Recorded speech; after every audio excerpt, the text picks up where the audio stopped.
Novel Bootcamp, everybody. This is part of WordCamp. Did I say WormCamp? This is part of WordCamp, which is our novel writing focused server. We have lots of free classes and workshops and events that are related to writing books. Where's my, here it is. There we go. Okay, we're back on track. So today we're going into more outlining stuff. We will be touching on things like structure and how chapter pacing works and things like this. I think I had moved myself over to allow something else to be on screen yesterday. Okay, here we go. So we'll be looking at chapter pacing, book structure, and we will have time to look at your guys' ideas or outlines for books and give some suggestions or guidance when it comes to the foundation of your story. Right now we're still at the stage where we're kind of just trying to figure out what it is that we're writing and how to start shaping that into the proper size and form of a novel.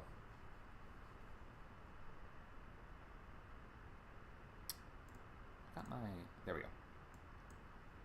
Scenes on OBS were all mixed up. Okay, so we're in a stage channel, so you will have to raise your hand if you want to speak aloud. You then have to click that accept invite button. We're on WordCamp. We are a writing community that's linked to ScriptCamp, which is our biggest server. So if you're into writing for TV or movies, check that one out. We've got plenty of other servers too, which you can see here, which are all focused on learning different skills to reach your life goals, like Film Camp for filmmaking, Design Camp for graphic design, Code Camp for coding. I've been a screenwriter professional screenwriter since 2017, and I've written 5 books. Currently working on my 6th book. Can't claim to have gotten anything published yet. I'm just on the kind of read request stage of the querying process, but we hope that number 6 will be the one to do it. In any case, I teach the screenwriting classes on ScriptCamp, and that was the foundation of what I started with. I always was a screenwriter when I was just beginning, so that is going to have some similarities. So if you think that you are interested in just learning more about storytelling in general, then ScriptCamp is a great place to go. Check out some of our other classes like these coming up. We have Mystery and Crime Writers Group, which is a new series that we just started. The next one's going to be May 15th. Those are on Wednesdays. Class on Theme and Argument, May 17th. That's going to be in our Friday slot from 6 to 8.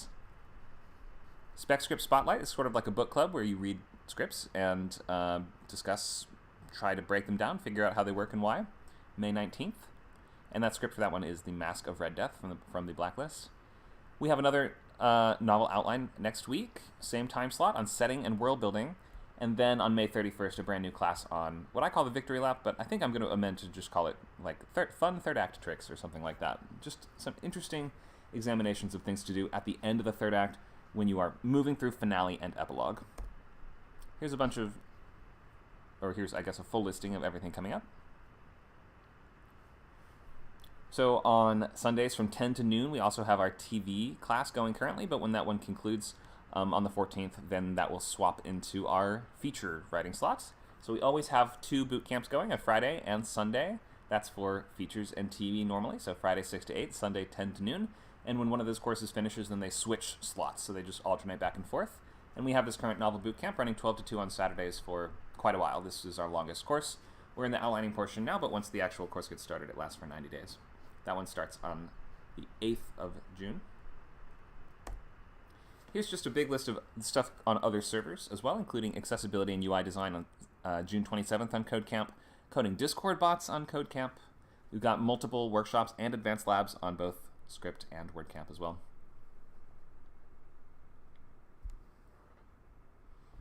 Okay, so plenty of stuff going on every week on ScriptCamp, WordCamp, and all the others.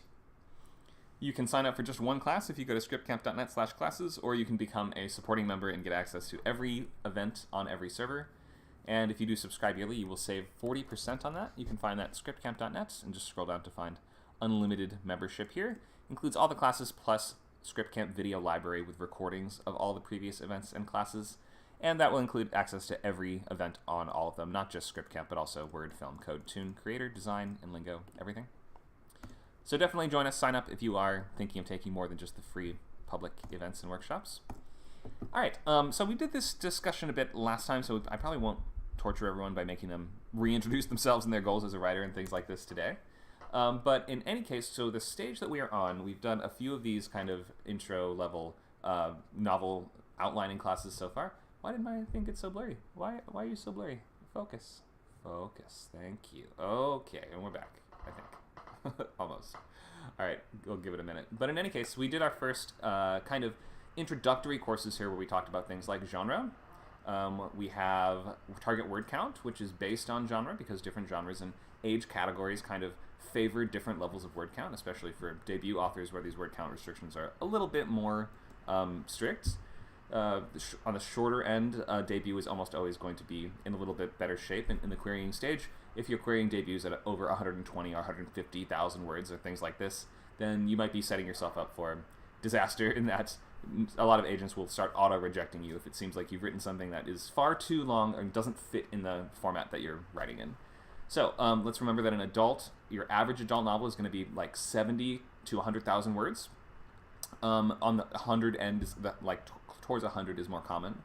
But then with fast-paced thrillers and a lot of romance and things like this, you can start out on the lower end, maybe between 50 and 80,000 words.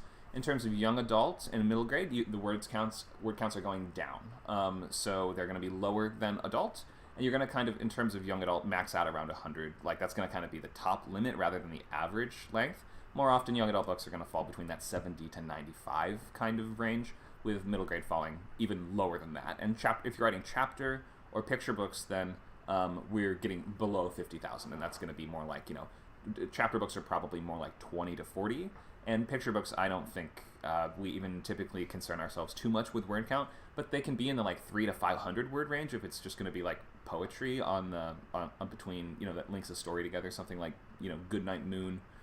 Something like Where the Wild Things Are has a little bit more text, and then, you can build up more from there. But in any case, publishers are not way too concerned about with word count when it comes to children's books. And also, a lot of the time, you just put the whole text of the book into your query letter in the first place.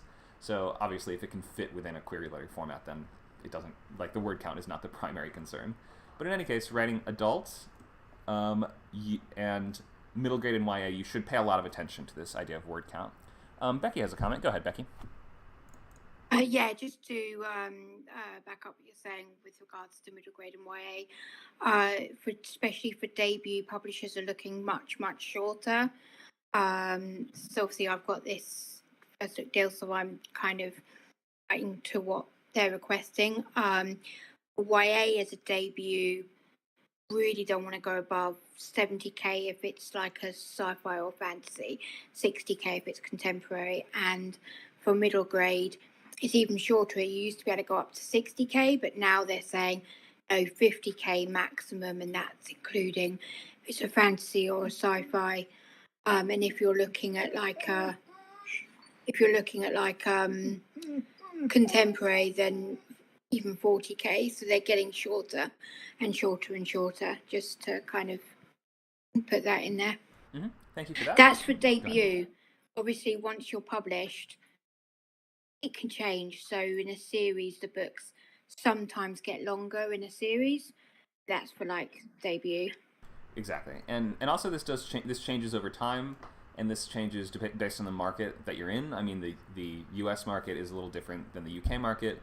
This sort of English-speaking world of literature is quite large. It goes beyond just the U.S. and the U.K. Because there's a lot of English-speaking countries out there. So you will have to just sort of do a little research as to your local market's requirements. And also just keep in mind that in a few years, this might not be the same anymore. If you look back, even some of my favorite YA books from when I was growing up were more like over 100,000 words. They were pretty big, even the debuts. But nowadays, we have to kind of be more judicious and careful about our word counts and really try to rein it in, aim for these shorter installments, and just keep in mind this changing sense of attention span and how many other options that people have of things they could be doing other than reading your book. And also that whole other countries is a big part of why especially middle grade are getting shorter, because more and more middle grade are getting translated into other languages and publishers pay per 1,000 words. So that's another key reason for why they're getting shorter. Right, good point. You don't get to charge more for a longer book usually. Books are kind of like a pretty standardized price. Obviously depending on hardback versus softback and things like that, but a book that's twice as long, they don't make twice as much money from. Okay, so thank you, Becky. So this is the roadmap for writing the entire novel through and through. I mean, or for the novel outline course, I guess I would say. So we started with story concept and logline. So that's super important to just nail down at the beginning. What are you writing? What is it about? What genre is it? Who's the main character? Like just kind of these essential things. When we begin to expand on the sketchbook, which is the kind of unsorted, not really formatted document that contains all of our ideas and research and influences and inspiration for that project. The more we fill that out, the more you're going to get a sense of who your characters are, which is, I think, going to be a point that we'll want to move from concept more into character today. And of course, story world. So, what is the location, the setting that your story takes place in? The historical period, the or maybe it's a fantasy or a sci-fi world or something like this. The secondary world that you've created entirely on your own. In the coming weeks, we will focus more on story beats, chapters, and scenes. We will touch briefly on structure today, but we won't go way too into it. We are still in the early phases of the outline bootcamp, and so what we're going to focus on now is moving from concept and logline into character and story world. So I think that today we'll have an opportunity to get updated feedback on your loglines if you have done some work on those from last week, or if you have a new one that you wanted to get some eyes on for your book. So make sure that if you have that, you have it ready to copy and paste in the chat, or you have it in a Google Doc that you can link us, and you've changed the sharing settings so that anyone with a link can view.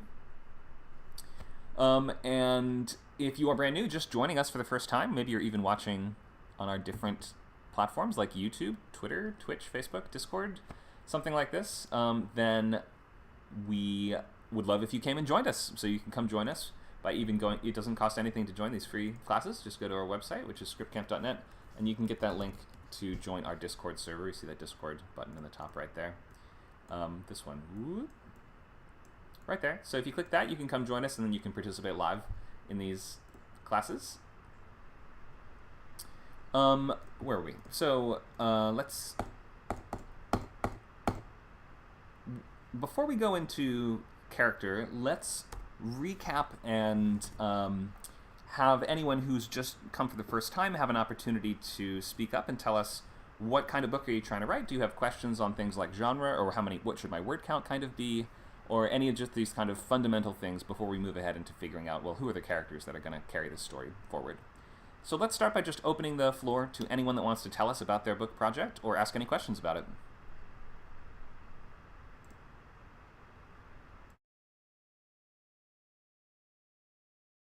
Raised hand, go ahead.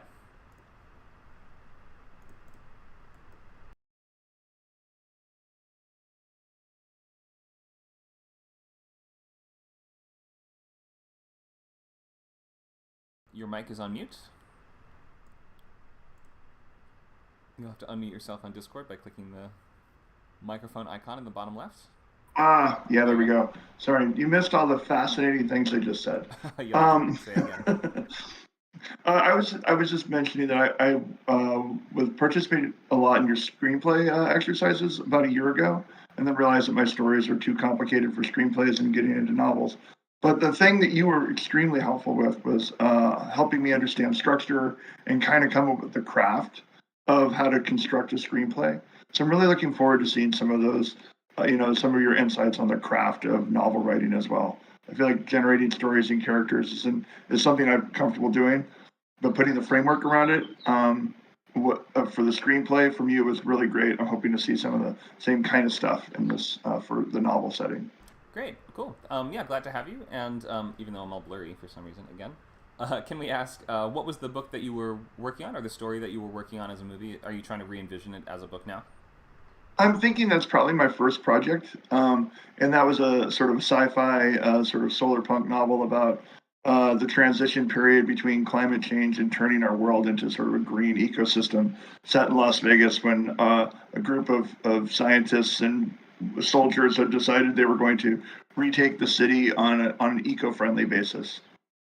You had helped me quite a bit with that, actually. Basis. So like take like a coup, but in the name of environment. Yeah, essentially steal the water rights for all of Nevada from Nestle Corporation. Nice. It was sort of a heist. Cool. Yeah, eco-terrorism's cool. Yeah, we want to get away from the terrorism idea, yes, but the idea being, edge of the lawful, trying to get into a place where you can assert action. But I Yeah. am thinking about reimagining that as a novel, but I'm also considering a couple others as well to see what the format suggests. So hearing you talk about the format and the way things really sort of unfold within the novel framework is going to be really useful to me. Great, great. And so, since what it sounds like you're writing would be adult sci-fi, is that right? Yes, Okay. for sure. So sci-fi is usually going to have a little bit more room for like a longer word count, but as we were talking about with Becky, you'll still want to like limit it and not let it just like get bigger and bigger and bigger. You're right that a book will give you a lot more room though to sort of take a lot of different perspectives and build a bigger world. So you'd probably be able to aim for like I would shoot for 100,000 word book if that's what you were considering this as a novel. Just if you wanted to start thinking in terms of like what would the structure kind of look like for this. Yeah, around 100,000 or like even a little bit more. I don't think a few thousand on either side would turn off a publisher or an agent or publisher. But I'll leave you with that for now. Just because if you're still in the brainstorming phase of what do I even want to pick, we don't have to get too into the weeds on the specifics yet. But we'll be glad to answer any of your questions about novel specific stuff as we move through the structured talk. Thank you. Yeah, I'm a big Neil Stephenson fan, so being brief is going to be hard. Oh yeah, Neil Stevenson. Yeah, Diamond Age. Did he write Yeah. Snow Crash as well? He did Snow Crash. My favorite by him was Anathema, but he also did 70s. He's done quite a bit, but he's typically, I've been looking this up in prep for this conversation, and he comes in around 150 typically, sometimes up to 180. I Right. don't think I have that many words in me just yet, but someday. Right. You can always do sequels. That's the cool thing with books too, is that when you're writing True. spec scripts for movies or TV, sequels are not on the table at all. Like they're just absolutely not up to us. It's like a completely it's like so out of our hands. But you totally own everything that relates to your novel. So you own the world of it. You own all the characters. You can do as many sequels or side stories or prequels or anything else within the same sort of world that you want. That's an encouraging thought. Yeah, I hadn't considered that. So it can always start small and then build it out bigger, which I think some series like The Witcher starts off as like short stories, and then they start to get more, build a stronger canon as they move forward, and then can expand into a more epic kind of like narrative overall. So there's always options there too. Thank you.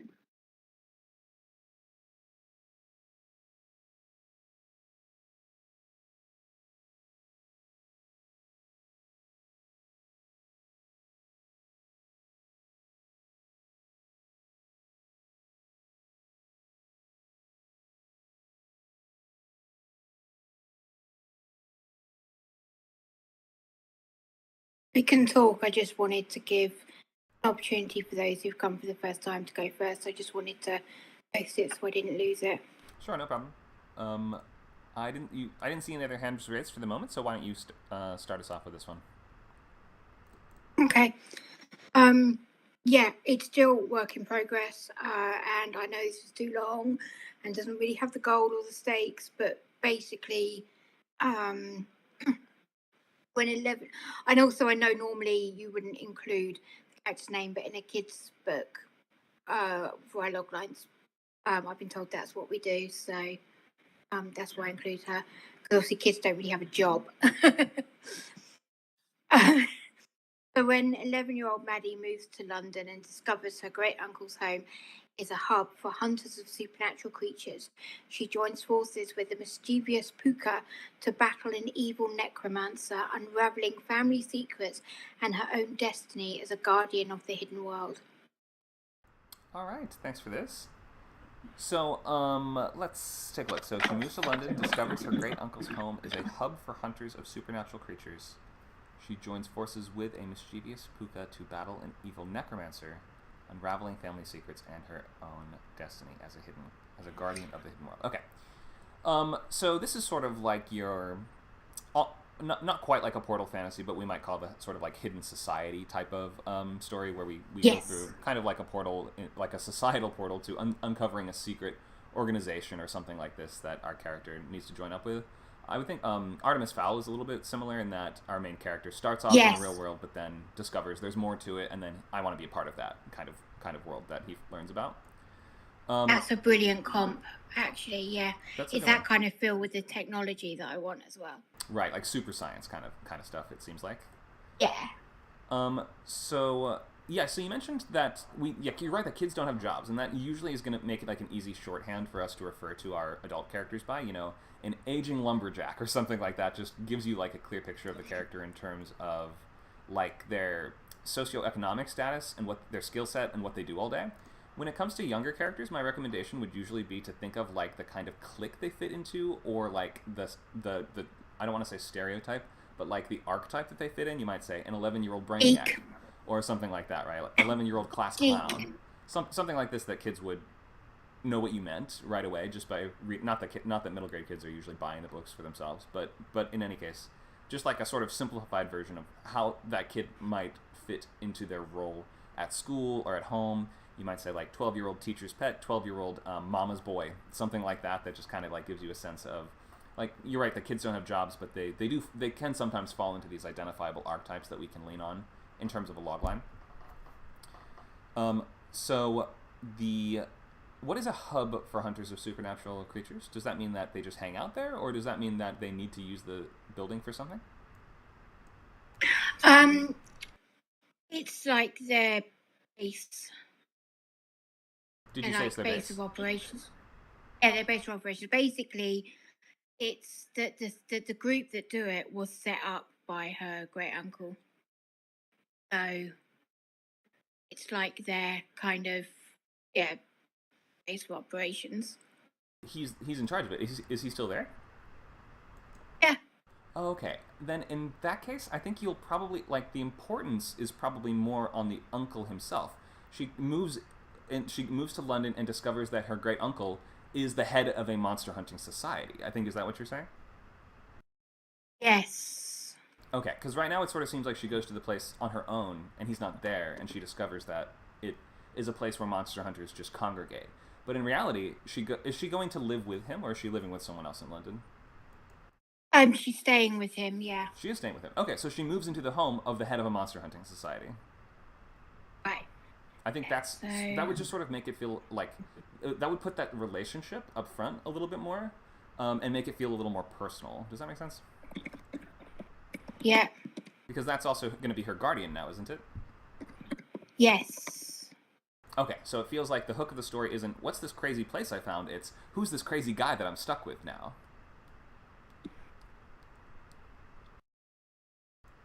But I think this Still want to say supernaturals rather than monster. Say that again? I think I prefer the word supernatural rather than monster, because it's not always monsters. Oh, okay. It might be like an artifact, yeah.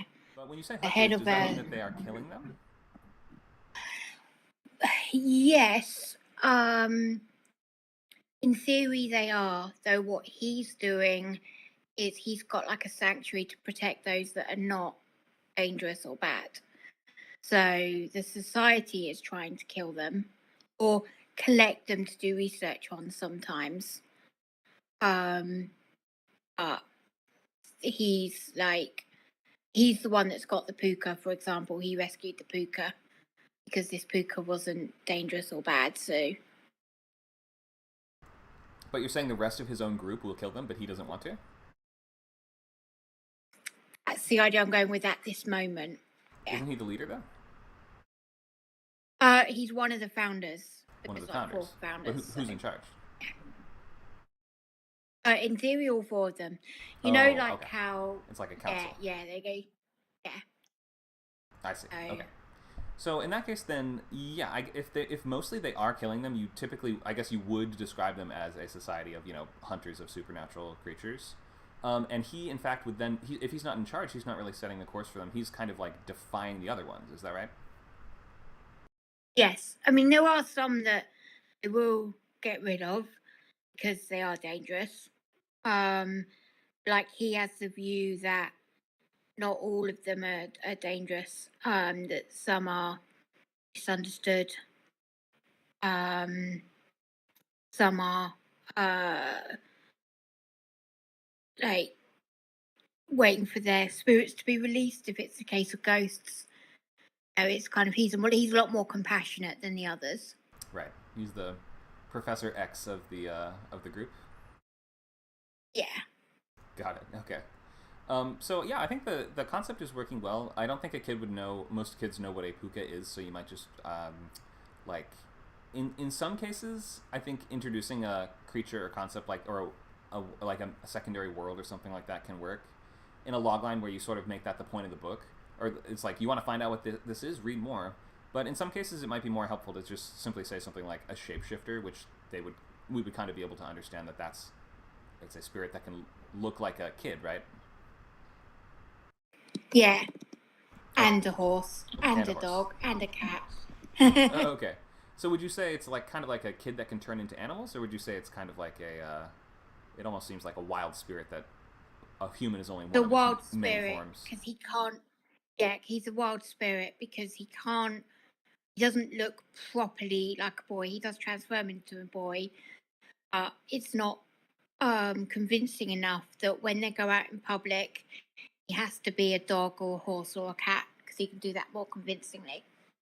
I might even in that case call him something like a mischievous shape-shifting boy then, right? Because that's how your character would see him, even if he's not a human by default. Yeah. Also kind of just paints a picture if we don't know what a puka is, and we're like, oh, is that like a little furry monster, or is that like what exactly is that? Whereas shape-shifting boy tells us, well, that's how he presents himself, and it sort of tells us also what he can, what his powers are, what he can do. And then her destiny as guardian of unraveling family secrets, and her destiny as a guardian of the hidden world. Okay, yeah, so this is sort of like the Gravity Falls kind of thing, where it's like your relative is a part of the secret world, and it's ultimately you can view it as, or the character views it as, their own destiny to take their place within that secret society as well. Is that how it goes?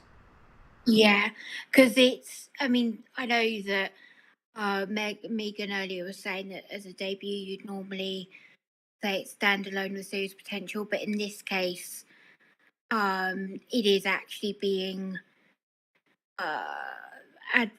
being sent as it's going to be a series. I don't know if series is the right word because it'll be the kids can drop in on any book. It's going to be like a Goosebumps type, say these characters, but different adventures every time. Yeah, I don't know if in publishing they refer to it this way, but I would usually consider that to be an anthological series, or it almost it's close to that at least. I wish I knew what the specific word was. But in any case, yeah, I used to read these all the time as a kid, and that you can. Other than the first one, which obviously sets it all up, you can read them out of order, and yeah. And even if you don't read the first one, usually they recap kind of the basics on the back of the book. I'm thinking like, was it called Magic? Not Magic Treehouse. I think it was called Knights of the Kitchen Table. Magic Treehouse was a different series, but this is kids that would go to different. They would time travel to different eras and have adventures. And I don't know. Was I the only one that read these? I can't remember. But the point was, we join the kids every time, and we don't have to, like, the first one is sort of the origin story of like the first trip they take with the time travel treehouse or whatever it is. But the other ones, it's not like it's we don't have to like do a lot of work to re-explain the premise every time. Exactly. Yeah. Anyway, this is looking pretty good. So what was it that you would think that this is missing? You said it was a little too long, and also you think that what did you want to have a stronger sense of? Was it your character's motivation? Well, I mean, her motivation is simply that she's a very inquisitive 11-year-old that wants to figure out what's going on. So, that is motivation enough for the story. I suppose it's the stakes. Like, I see what you so mean. far, yeah, there's nothing really that's directly affecting her. Like, she decides to join with the Puka. I haven't figured out the story yet. I don't know why she battles the evil necromancer. I don't know why she chooses to get involved with everything. I just, like, at the moment, that's the villain of this piece. Obviously, it's a kid's book, so I've got to be careful about what he does because it can't be too gruesome. Because obviously we know what necromancer is. Mm-hmm. So I might change that. He might be something else. He's probably going to be some sort of recurring villain. But yeah, at the moment, I don't think I've got in the logline, or if I have a reason as to. It's fine for a character to start getting interesting and wanting to explore, but by Act 2, there's got to be some kind of, oh God, now I'm stuck doing this, because otherwise blah will happen. Right. You have to And I figure don't out think I have that yet. what's the evil plan that's in play. If this was an adult book, I would say, well, he's killing members of the society one by one. Like, that would just be the first thing that jumps to my mind. If that's a little too adult for you, though, I would consider then, for instance, what is at the heart. If this is the first story, and the first one sets the tone for the rest of them, and usually you're going to pick a conflict that's kind of emblematic or like at the heart of the thematic debate of the entire thing. So I would ask, if this is a series about science shining the light into dark corners, who is it that benefits from maintaining those dark corners or being part of them, right? Is he part of the sort of secret society that feels that these investigations threaten his power? Or are they trying to, if their whole thing is we want to get rid of all the ghosts in London, then he's like, I need those ghosts in London, right, for my scheme. Like, I need to bind them to my will and make them my servants and slaves, so I don't want you busting any of my ghosts anymore. Or it could be that maybe they're bringing too much attention towards his antics, or that he's even responsible for a lot of the, ghosts, demons, or anything, not demons, I think you said you weren't doing those, but the zombies and stuff like that we've been seeing all around London. So I would maybe, if you're going in the direction of you need your Voldemort, I guess is what you're talking about, right? You need your bad guy that hangs out in the distance and is going to be a recurring problem for the heroes. Well, then he needs something that like a conflict or like a schism between them, or a grudge of some kind with the person in charge of or the council in charge of the society. Maybe he's a former member of it. I was thinking that, and then he got kicked out for what he was doing. Sure. Although you did spark an idea. Did I? Well, yeah, because you said necromancer. Like, obviously, we know it as being about the dead, but maybe it's binding the spirits. And then I thought, I like the idea that she's got an older sister that comes with us. And I was thinking, what if it turns out that older sister is actually a ghost, and her ability is that she sees and talks to ghosts, and then it's her sister's spirit that gets bound. That's so pretty she cool. needs to do it to free her sister. That's pretty personal. You know what else you could kind of do? If the whole problem with the society is that they think, most of them don't give the supernatural creatures a chance and think they're all just totally dangerous, right? Maybe if the schism or whatever, the conflict that created your villain in the first place is what gave them that idea, or is what pushed them to that place. For instance, maybe at first they were like, we have to save every creature. We're a preservation society, right? This was years ago. And they were capturing all the ghosts and keeping them all in jars on the walls and stuff. And our one necromancer, secretly evil member of the society starts getting curious and getting greedy. He's like, guys, why are we just keeping all these ghosts? We could be using them. And then they're like, no, don't go in the ghost basement or whatever. He goes in the ghost basement, captures all the ghosts and binds them as his servants or whatever, becomes uber powerful. And now they're like, we have to stop that guy, and we're never going to make those mistakes again. Every ghost we get from now on, we destroy it right away. And I like it being linked to some kind of thing in history. So maybe him binding the ghosts caused the plague or the Great Fire of London, or some kind of British catastrophe that we can look back to. Because all of this, I want it to be somewhat in real British law and history, and kind of so it feels real. Sure. Yeah, if you know what I mean. There's plenty of tragedies to choose from, I think. So you'll have no shortage there. Perfect. But I'm hopefully that gives you reposting my. Go ahead. I'm just reposting it for my own benefit, with the changes. Megan's is above mine.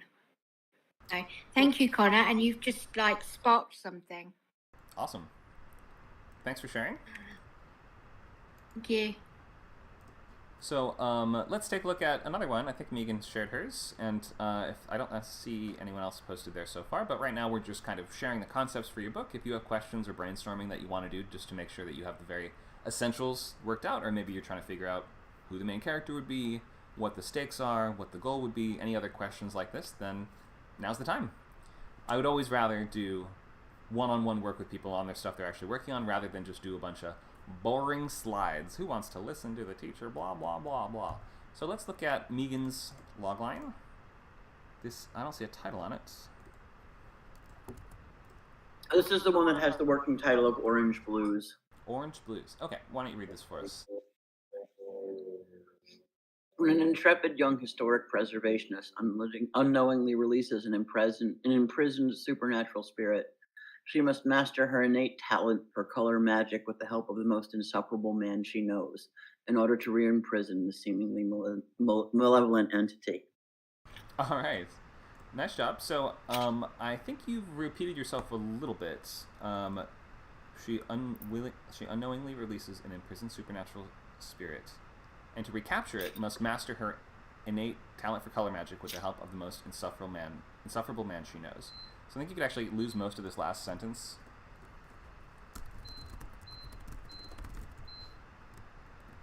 Oh, yeah, Something yeah, like yeah, that. I see that. And then just add a couple words in the middle to finish that thought. So, let's see. Intrepid young historic preservation. Is that capitalized for a reason? I don't know. It just happened to be when I typed it up. Okay. I thought maybe that was like an official group or some real society or something. Okay, she unknowingly releases in it. So, you mean kind of accidentally, right? It's not completely accidentally, because she knows she's opening the door. She just doesn't know what's behind it. Oh, I see. Okay. But it's sort of, if you say she unknowingly releases it, that makes it sound sort of like she doesn't realize that she has released it. So is right. Maybe like unwittingly a better word? Maybe, yeah. It's a little a bit of a cliche in loglines, but I think it communicates the idea better. So Agreed. The action that she took was deliberate, but the consequences were what she didn't see coming. Exactly. Got it. Okay. And to recapture it, must master her innate talent for color magic. What is color magic? It's the chromomancy thing we were talking about before.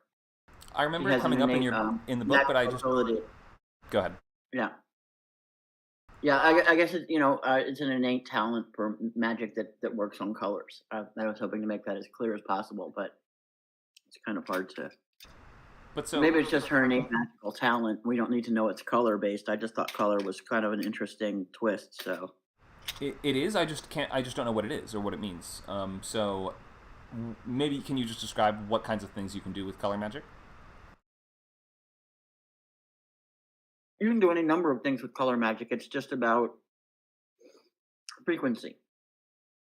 Each color has a different frequency, and how you combine them will create magical effects if you're a witch. Okay, so it sounds like you're just like magic in general, right? Like it sounds like the specifics of your magic system aren't all that important. It's not like we're facing a black and white spirit that needs to be combated with the forces of color or something like that, is it? Or am I missing some connection there? The idea is that color magic is intuitive, and arithmancy is logical, and they actually have to work together because he uses arithmancy. Oh, okay. But it's just too much. It's just too much information to try and put in the log line, I thought. Right. I think so. So, and in fact, if you just must master, you might even like want to phrase it like if the color magic thing is not something that can really be fully. You can't even exactly hint at what it does here. You might just need to. It might be best if you just leave it out of the logline. And to recapture it, must learn to magically bind it with the help of the most insufferable man she knows, or must master magic with the help of the most insufferable, something like that. You just may not need to include those extra specific details. Yeah. Or she must learn the binding ritual. Must study the binding ritual. Master a binding ritual, something like that. Okay, I think you get the idea that the color magic thing kind of just raises a question that you can't really, you don't really have the space to answer for the moment, and it doesn't really seem to correspond directly to what the threat is or something like that. So I think you can pull back a little bit on that specificity. And the other changes I've already made on here. I think this looks pretty good. Um, any questions on this, or what were you working on here? Anything that you wanted to focus on? At the moment, I just need to write. Just need to write it. Okay, understood. Well, thank you for sharing. Thank you. Why does that make me want an orange soda for some reason, really badly? I haven't had an orange soda in years. Okay, I'm seeing another logline from Charlie. Let's talk about your concepts. Can you hear me? Yes, I can. Awesome. Okay. Did you already share the logline in the chat? What's that? Did you share? Oh, I see it. Forgotten Sons. Mm-hmm. Yes. Would you like me to read it? Go for it. Okay. When a crime lord arrives on an exoplanet initiating a hostile takeover, a cunning accountant caught in the crossfire must outmaneuver the boss's rival before the violence eradicates their earnings and the outfit.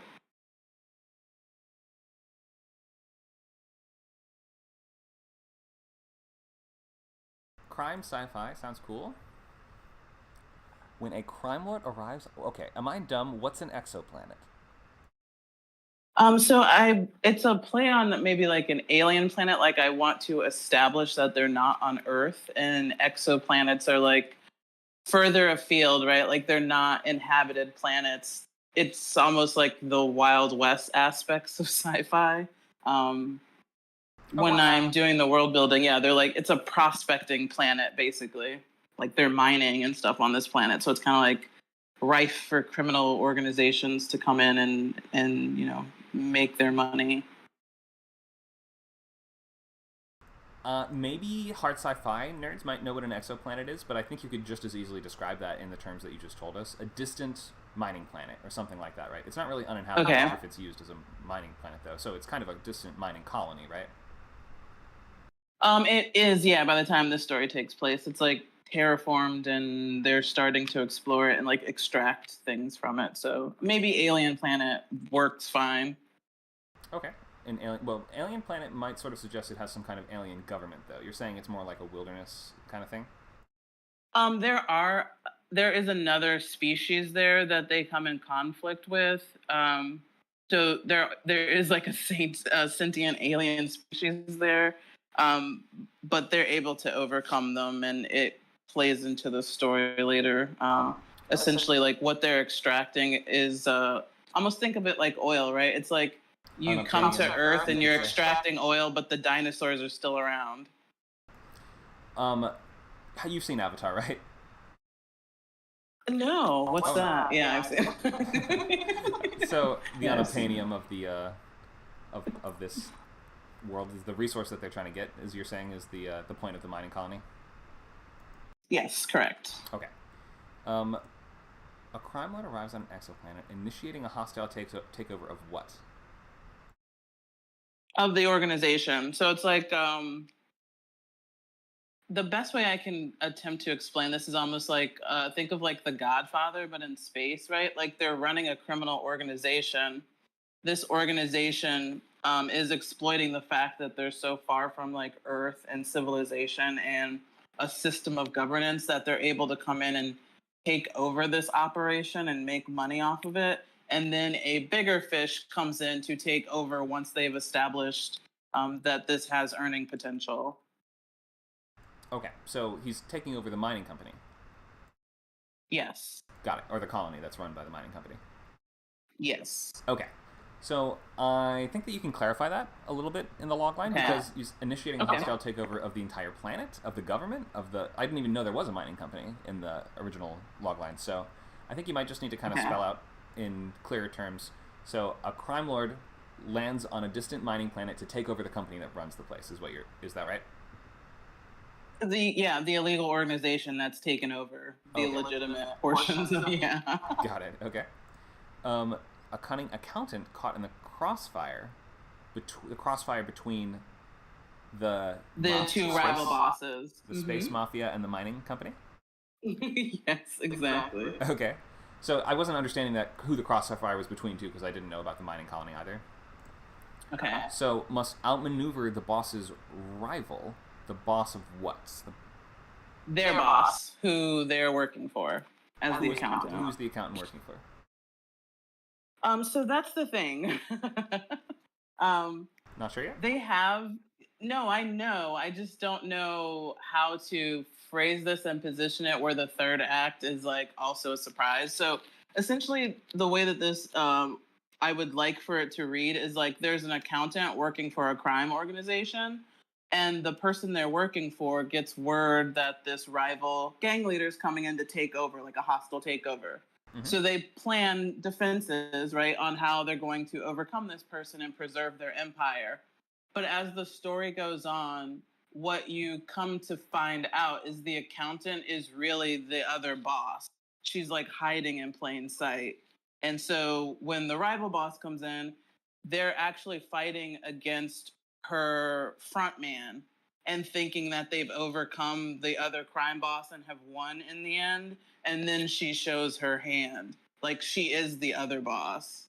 Okay, so she's the, like, an undercover CEO kind of situation where the... Right, exactly. Okay, so the, a crime, this would be a mining company boss posing as a humble accountant kind of thing, right?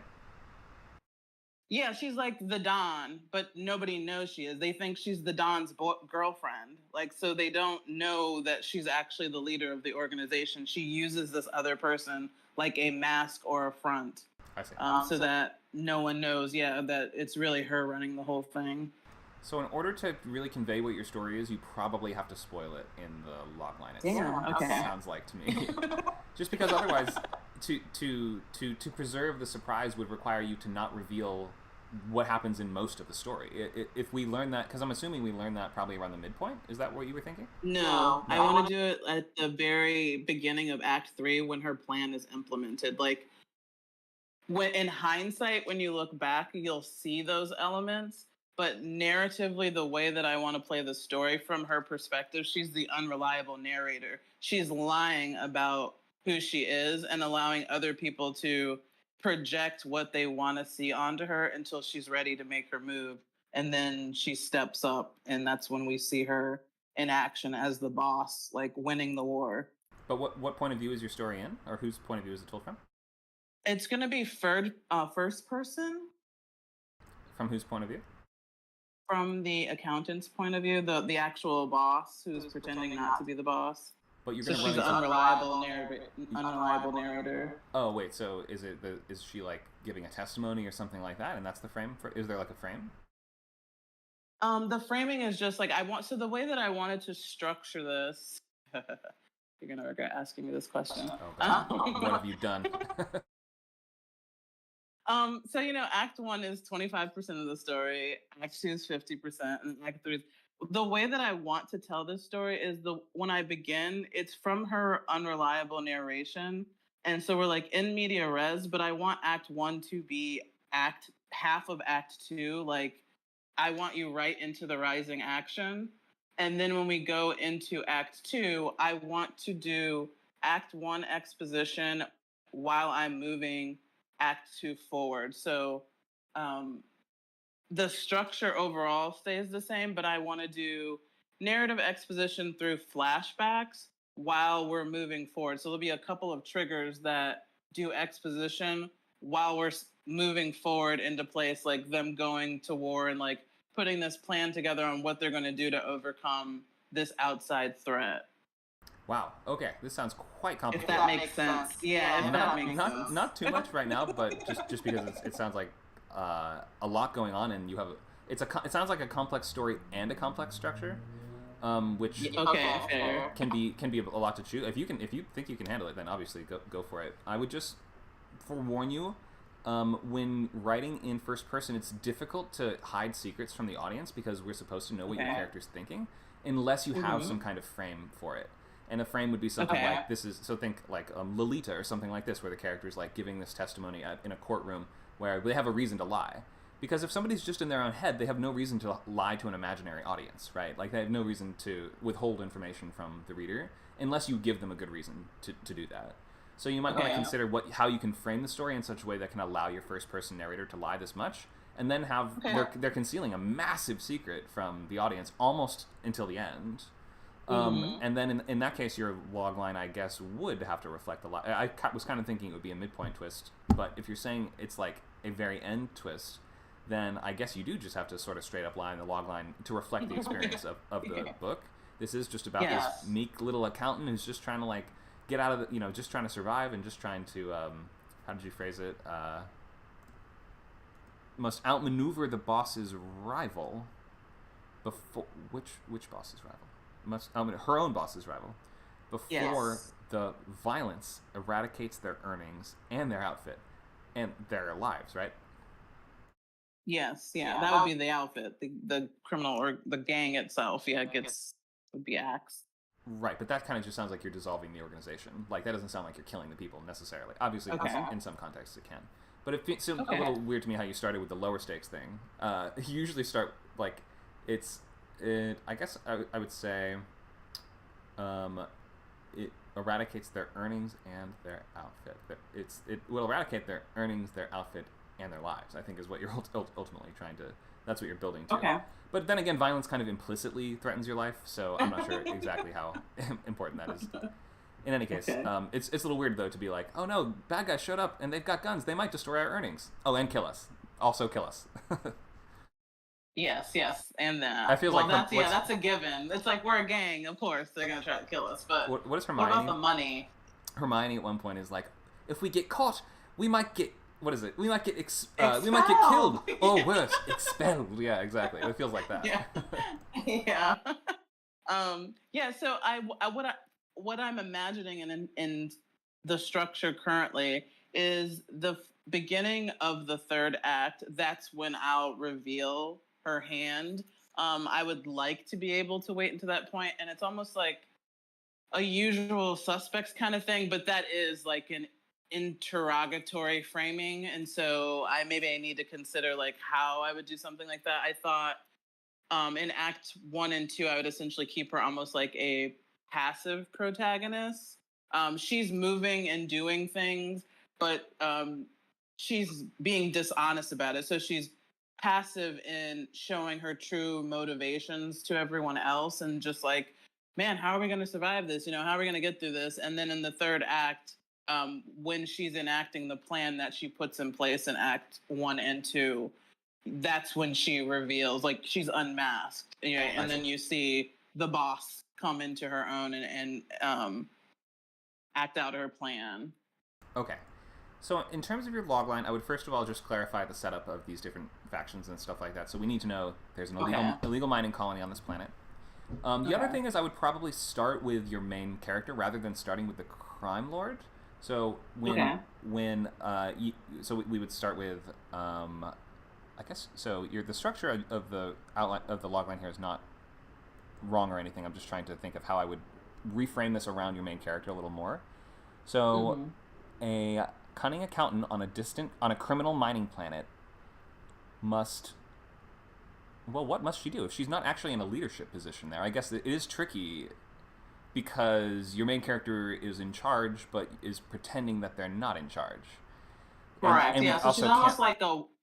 Go ahead. She's almost like a wartime consigliere, right? Like, the first scene that I imagine is almost like, okay, the boss, right, the front man, gets word that this rival boss is coming in. It's like, hey, this is going to be a hostile takeover. They didn't announce themselves. Like, we're going to deduce what this is really about. And then it's like, oh, he goes to his girlfriend's house, right? Like, his confidant, to talk to her about this and like come up with a plan. Or use her as a sympathetic ear to kind of formulate like maybe what he should do. And then in hindsight, it's like, no, he reported to the boss that they have a problem. And then the two of them are talking about what to do. So that's how I see the scene. She's active, but you're not looking at her in her true nature. She seems more subtle than she is at first viewing, is how I'd like to play the character, or how I'd like the audience to, or the reader to perceive the character. But the mining boss is approaching her for guidance and advice, at least, or it would seem that way?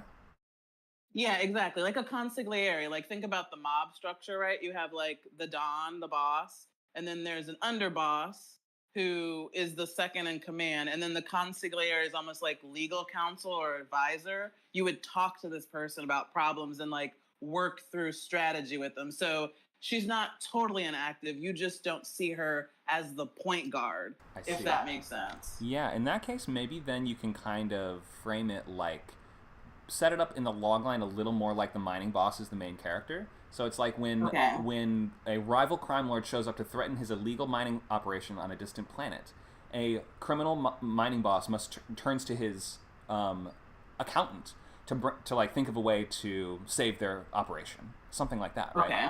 And then that would sort of sound like the hook of the story is we're going to be that your crime boss is like, I need to solve this using legal means. I want to keep this above board to avoid violence. I guess is how it would sort of seem, right?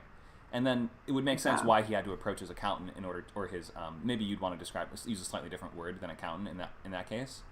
But regardless, if you sort of put him, because he's the one actually in charge, or that is ostensibly in charge of things on the planet. So frame it from sort of like his perspective, and then you are kind of tricking the audience, but it also does sound like that conveys the idea of the story. Does that sound like it works? Yes, he's not the boss. He's definitely beneath her. But again, essentially the way that this character, you'll start to see the way she thinks, right? Later on, she knows she's out in the Wild West, right? And you're not going to muscle your way through. So she uses essentially this muscle or protector and just elevates him to a front man. He's an empty suit. And so she lets everyone else believe that he's the boss, and even allows people within her group to see her as the boss's girlfriend, as active camouflage, right? But the whole time when they're alone, he knows she's the boss. Right. And that is the dynamic of their relationship behind closed doors. I see. Okay. So yeah, that's my suggestion, is to take it from that perspective of, the boss of a criminal mining planet turns to or must enlist the help of his, or maybe something like, I guess just the only thing is that it would have to be clear why a crime boss can't solve the problem on his own, right? Or would have to, or why it would seem that he needs to turn to the help of one of his underlings in this case. And maybe the solution is that he's going to try to ruthlessly, financially outmaneuver and defeat his opponent here, rather than just trying to kill him. Because if he was just trying to kill the enemy, then he wouldn't need to ask his accountant's opinion. So maybe to avoid violence, or you're endeavoring to avoid a war or something like that, right? A hot-headed crime boss of a mining company turns to the assistance of his clever accountant, right, or something along those lines, and they have to work together to avoid their company being destroyed. That's how I would kind of think of it. Obviously that wasn't perfect. We'll have to find the exact phrasing, but I think that would cover all your bases and also allow you to kind of trick, like have this sort of cover story in terms of what the audience knows as well as what the characters know. That sort of preserves both of those. So I think it does kind of work, though. It's a tricky dance you're attempting. Yeah, but you wouldn't have it any other way, would you? Nope. That's what we like to see. And a little ambition. Thank you. Thank you, Charlie. Thank you. Okay, I think we had one more, and then we will go we'll touch on structure, and we will go into the rest of our slideshow, which is going to cover some topics like cast of characters. How do we figure out protagonist, antagonist, and central relationship, and what each of these characters are up to? We were with Becky discussing a little bit this idea, and I'll get to just give me 1 second. I will get to the last premise that was shared, but I'll just leave you with this as something to think about as we go into our next one. Protagonist, antagonist, and central relationship is kind of the heart of the story. So novels can cover a lot of ground and have a lot of characters. A lot of the time it's easiest to explain and present the story in terms of a central character, one singular protagonist that becomes the A story that takes precedence over all the others. And as you unveil different subplots, of course, then usually you're going to be wrapping those subplots in the opposite order that they were introduced.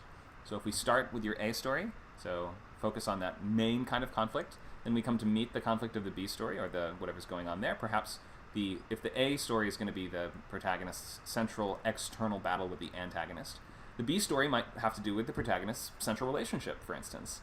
And then the C story